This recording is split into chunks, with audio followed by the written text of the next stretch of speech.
Bonjour et bienvenue dans Zen Stratégie, la voix des professionnels du bien-être, de l'hôtellerie et de l'accueil. Dans la plupart des organisations, les valeurs sont clairement affichées. Respect, qualité, engagement, sens du service. Elles expriment ce que l'entreprise souhaite défendre et transmettre. Mais dans le travail quotidien, les situations sont rarement aussi simples. Selon le poste occupé, réception, cabine, zone humide, entretien, les priorités et les tensions ne se vivent pas de la même manière. Et les équipes doivent souvent arbitrer entre plusieurs priorités. Satisfaire un client, respecter les procédures, préserver la qualité du service ou encore protéger l'équilibre de l'équipe. Les valeurs donnent une direction, mais elles ne disent pas toujours comment agir lorsque plusieurs choses importantes entrent en conflit, selon le poste ou le contexte du travail réel.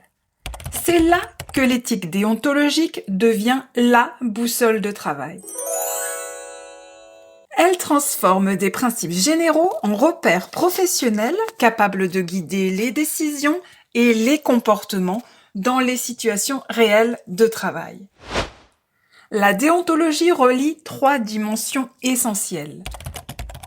Les valeurs du professionnel, la protection du client et la cohérence du collectif de travail. Et nous allons explorer aujourd'hui, dans cet épisode clé, ce qui permet à des convictions individuelles de devenir des pratiques professionnelles partagées et ainsi guider le travail réel au quotidien. Dans la majorité des organisations, les valeurs sont clairement affichées et disent ce qui est important. On retrouve souvent les mêmes: respect, excellence, esprit d'équipe, sens du client, responsabilité. Elles donnent une identité à l'entreprise et traduisent une vision de ce qui est juste ou souhaitable. Mais dans le travail réel, selon le poste occupé, elles ne disent pas toujours comment se placer lorsque plusieurs choses importantes entrent en conflit. Et voilà la raison qui donne toute la légitimité à l'éthique déontologique partagée au sein d'une organisation. La subtilité ici, c'est de provoquer l'adhésion, parce que lorsqu'elle est choisie collectivement, elle crée de l'engagement. Lorsqu'elle est seulement imposée, elle risque de se réduire à une simple règle supplémentaire. Dans le quotidien des métiers de service, l'éthique déontologique n'est pas un concept abstrait. Elle intervient au cœur des décisions que l'on prend tous les jours, qui façonnent progressivement la culture d'une équipe. Elle se manifeste lorsque plusieurs objectifs légitimes entrent en tension. Faut-il servir un client rapidement ou préserver la qualité de service? Développer le chiffre d'affaires ou respecter strictement les procédures de sécurité? Faire preuve de flexibilité ou maintenir l'équité entre les collaborateurs? Ces situations ne sont pas que techniques, elles engagent aussi le sentiment de justice, la reconnaissance du travail, la confiance entre collègues et la crédibilité de l'organisation. Lorsque ces tensions ne sont pas clarifiées, les équipes improvisent. Chacun agit selon sa perception et très vite apparaissent des incompréhensions, des frustrations ou des décisions contradictoires, des comportements individualistes. L'éthique joue alors un rôle essentiel. Elle permet de mettre des mots sur ces arbitrages et de définir des repères partagés. Autrement dit, elle transforme des valeurs affichées en comportements compréhensibles et cohérents, applicables au quotidien. Et la différence est tangible. La confiance des clients se renforce et l'équipe travaille dans un climat de sécurité psychologique où chacun sait sur quoi compter. Mais concrètement, sur quoi peut s'appuyer une équipe pour construire ses repères éthiques?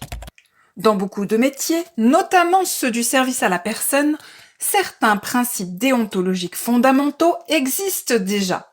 Par exemple, respecter les opinions, les valeurs et les croyances du client, respecter son intimité, respecter son mode de vie et ses habitudes, respecter ses biens, rester à l'écoute de ses besoins et de ses demandes.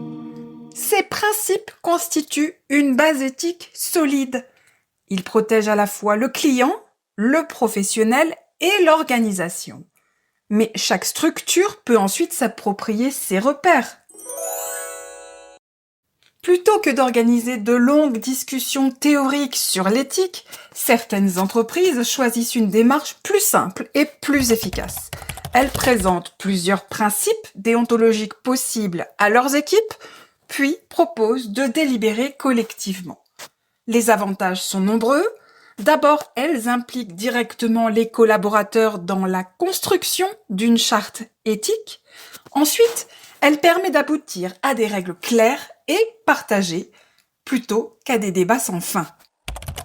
Enfin, elle renforce le sentiment d'appartenance et de mission.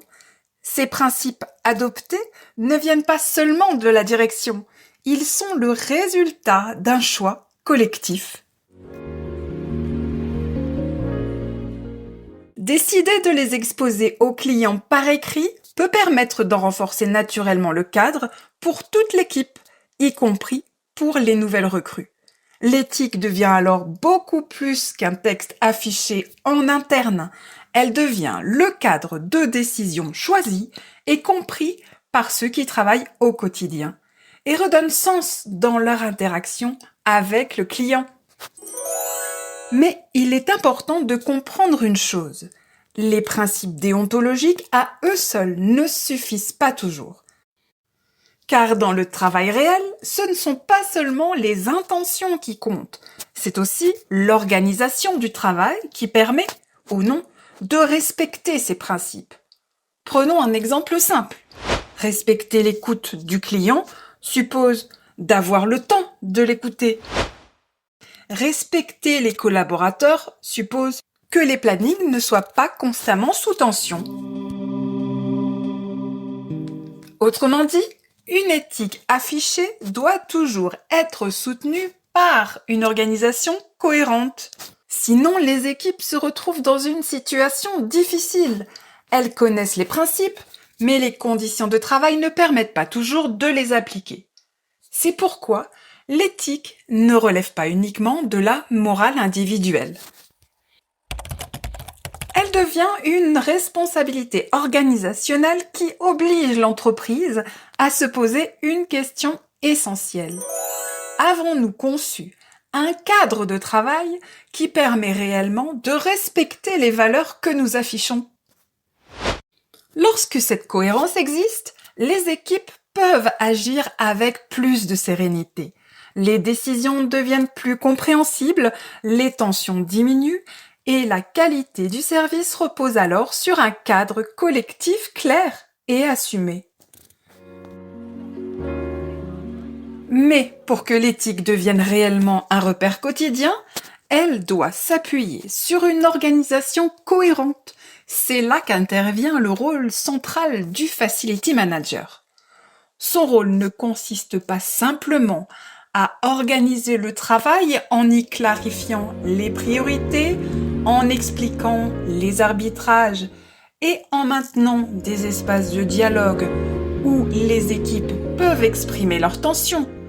Il crée également un cadre clair où les décisions sont compréhensibles, l'autonomie encouragée et les erreurs acceptées comme opportunités d'apprentissage.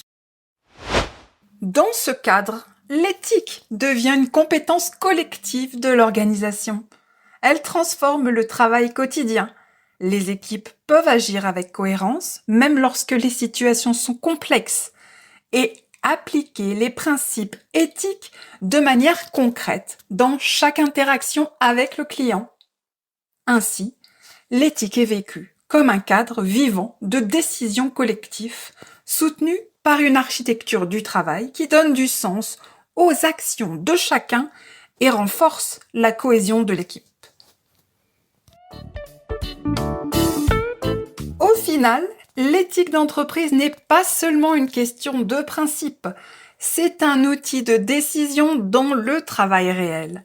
Elle aide les équipes à comprendre ce qui compte vraiment, comment arbitrer lorsque plusieurs priorités entrent en tension et comment agir ensemble de manière cohérente.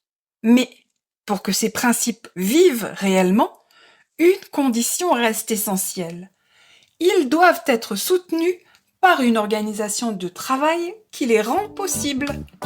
Lorsque cette cohérence existe, l'éthique ne reste pas un texte, elle devient un cadre vivant, un repère collectif qui renforce la confiance, la qualité du service et fait grandir l'engagement des équipes. Merci d'avoir écouté Zen Stratégie. Vous pouvez retrouver d'autres réflexions et ressources sur le blog zenconsulting.fr. À très bientôt! Free audio post-production by alphonic.com